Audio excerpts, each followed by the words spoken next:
Bonjour Vincent Perrin. Bonjour. Est-ce que vous pouvez nous dire qui vous êtes au sein d'IBM? Je suis responsable technique des offres d'intelligence artificielle IBM Watson pour la France. On va parler aujourd'hui de Watson Discovery. Est-ce que vous pouvez nous en dire un petit peu plus sur ce qu'est Watson Discovery?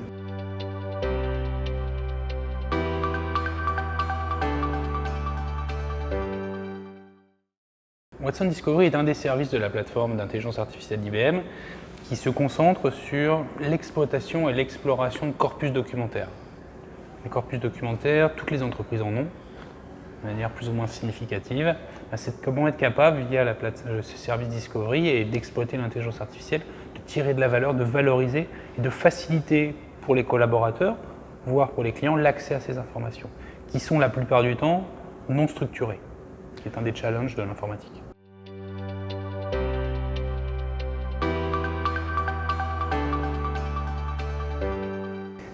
Watson Discovery intègre un certain nombre de composants. La première grande fonctionnalité, c'est la notion d'ingestion de la donnée, exploiter le corpus documentaire, cette donnée non structurée. Watson Discovery fournit la capacité à y accéder, à la structurer, à la normaliser.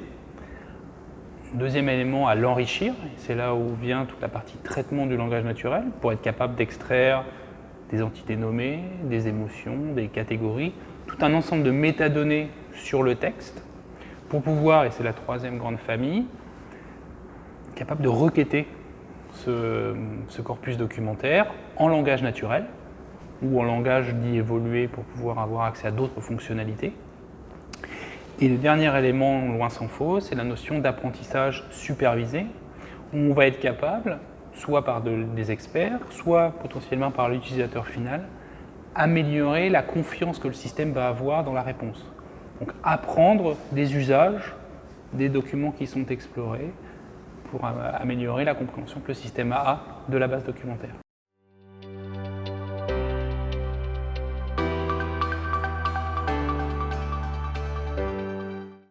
Vous pouvez installer toute source de données. C'est plus une question sur la typologie des documents qu'on va pouvoir ingérer. Alors, ça peut être des documents de type web, ça peut être des documents de type PDF, de type Microsoft Office, allant du document textuel type Word à de l'Excel. Ça peut être également du PowerPoint. Donc ça peut vraiment être différentes typologies de documents qu'on va ingérer.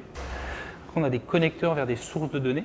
Alors des connecteurs qui sont natifs pour du Salesforce, pour du SharePoint, pour du Cloud Object Storage, pour du Box par exemple.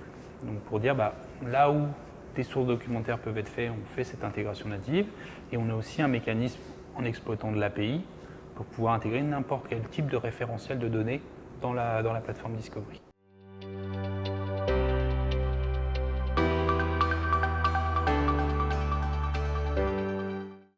Alors, il y a une grande passerelle qui est une intégration native que l'on a réalisée entre Watson Assistant et Watson Discovery pour traiter un cas d'usage que nous on appelle le chatbot long tail, ou la long train assez classique.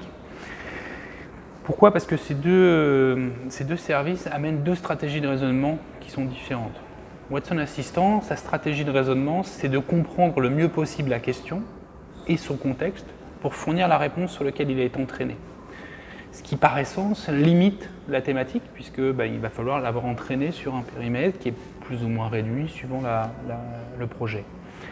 Watson Discovery, lui, c'est plutôt la stratégie inverse. C'est d'être capable, dans un corpus documentaire existant, de trouver la réponse la plus appropriée à la question qui est posée. En mêlant les deux, par exemple dans le cas où je pose une question extrêmement ouverte sur laquelle le chatbot Watson Assistant n'a pas été entraîné, je vais aller explorer le corpus documentaire et retrouver 1, 2, 3, 4 documents qui potentiellement traitent du sujet, répondent à la question au travers de l'interface. Vis-à-vis de l'utilisateur final, il est toujours dans son chatbot, il est toujours dans son interface conversationnelle, mais derrière, j'ai plusieurs services qui vont concourir à lui fournir la bonne réponse.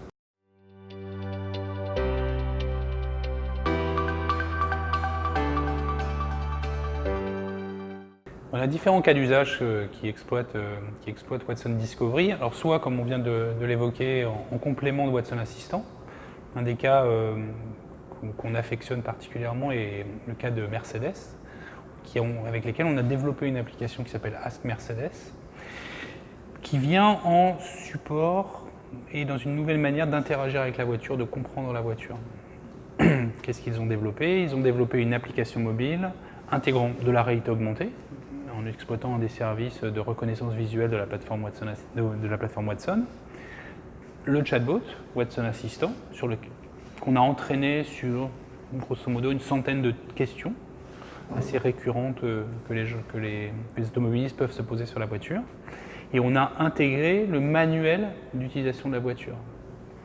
C'est le petit bouquin que vous avez tous dans la boîte à gants, qu'on ouvre extrêmement rarement, qui n'est pas forcément un livre de chevet apprécié, et globalement qui permet à l'heureux propriétaire d'une Mercedes, lorsqu'il se pose une question, de trouver la réponse au travers de son application mobile, de manière simple, en langage naturel. Et d'avoir couplé Watson Assistant et Watson Discovery lui fournit cette information extrêmement rapidement. Justement, sur le papier, ça a l'air très facile, l'application de Mercedes. Est-ce qu'on peut revenir un tout petit peu en arrière pour voir comment ça a été créé, quels étaient les objectifs du projet et l'intégration qui a été nécessaire à la fois avec Watson Assistant, Watson Discovery?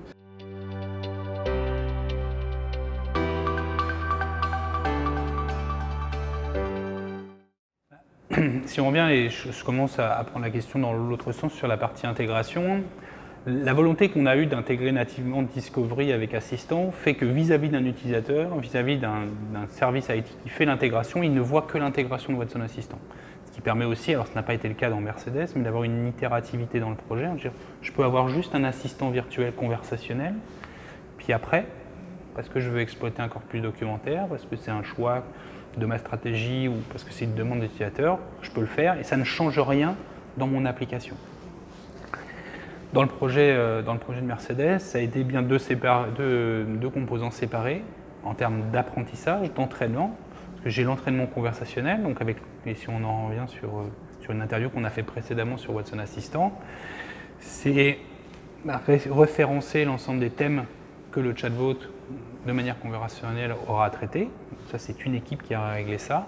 Et l'autre partie, sur la partie documentaire, intégrer ce corpus documentaire, le normaliser, apprendre à Watson une partie du vocabulaire lié à Mercedes, parce que chaque organisation, chaque métier, chaque domaine a son propre vocabulaire.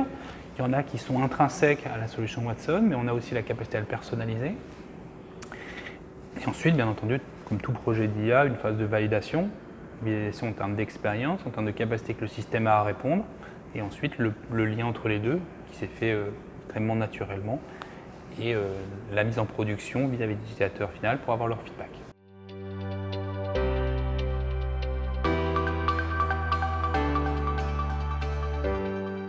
C'est un petit booklet de ce type-là, qui est assez plus ou moins structuré. Là, ce qui était intéressant dans le projet-là, c'est qu'on a utilisé une des capacités qu'on a de la solution, qui s'appelle Smart Document Understanding. Qu'est-ce qu'est Smart Document Understanding? C'est la capacité, via du machine learning, d'apprendre de la structure du document, par de la notation humaine. Initialement, et ce qu'on fait traditionnellement dans le NLP, c'est qu'on fait un apprentissage sur le fond documentaire, pour être capable d'exploiter le vocabulaire qui est dans ce document. Mais sur un certain nombre de documents qui ont un format, qui ont des contenus un peu particuliers, si je prends des papiers de recherche par exemple, où je vais avoir un PDF avec 2 colonnes, dans lequel je vais avoir des images, dans lequel je vais avoir des graphes, etc. En fait, initialement, je vais avoir beaucoup de bruit, où je vais avoir des zones dans lesquelles je vais vouloir récupérer tel ou tel type d'information. Via SDU, je vais pouvoir de manière graphique annoter ces informations-là en disant ça correspond à un titre, ça correspond à du texte, ça correspond à une alerte spécifique que j'ai besoin de remonter. Je vais faire ça sur quelques pages du document et le système va apprendre et va pouvoir automatiquement le faire sur le reste du document ou sur d'autres documents. Et ça, c'est un gain de temps extrêmement conséquent et intrinsèquement, ça améliore la pertinence de recherche parce que je vais remonter que de l'information qui est nécessaire et non pas tout le bruit que je vais avoir dans un document.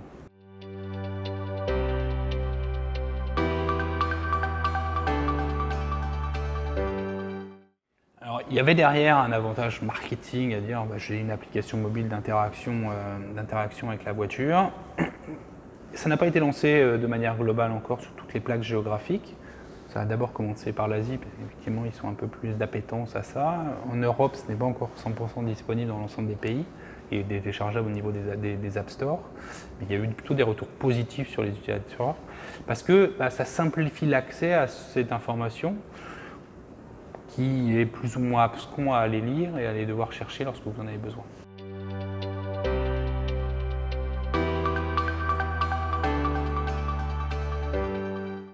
Alors un autre cas, effectivement, on change complètement de domaine et on change aussi de plaque géographique puisqu'on part plutôt sur l'Australie. C'est une société qui s'appelle Woodside, qui est client Watson maintenant depuis un certain nombre d'années, qui exploite Watson Discovery pour l'analyse de son fonds documentaire. Ils ont 30 ans d'expérience sur le forage pétrolier. Ça leur a permis d'accumuler énormément d'informations, énormément d'expertise, mais comme un grand nombre d'organisations, ils ne sont pas capables de faire circuler l'information et de permettre aux nouvelles générations d'avoir accès à cet historique de connaissances. Donc qu'est-ce qu'on a fait et qu'est-ce qu'on a travaillé avec eux? C'est l'ingestion de ces données-là dans la plateforme Discovery, une interface simple de requêtage en langage naturel pour pouvoir avoir accès à ce savoir et valoriser cette information-là.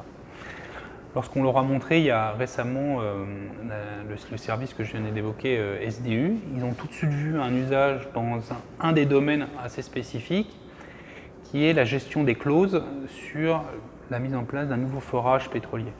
C'est globalement de devoir remplir un grand nombre de formulaires en fournissant des informations extrêmement spécifiques sur des documents qui sont plutôt conséquents, de plusieurs centaines de pages.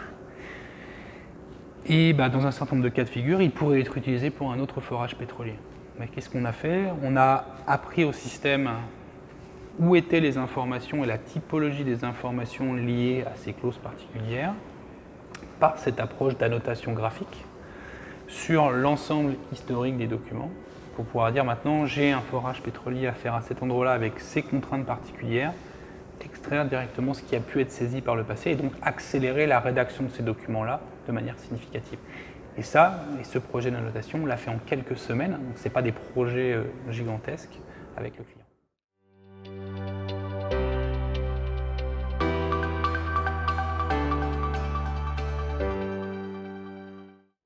Alors, moins avec Discovery et plus avec Assistant, et oui, c'est une couche qui est pertinente pour l'exploitation du legacy, pour l'intégration de l'IT en général dans ce process-là.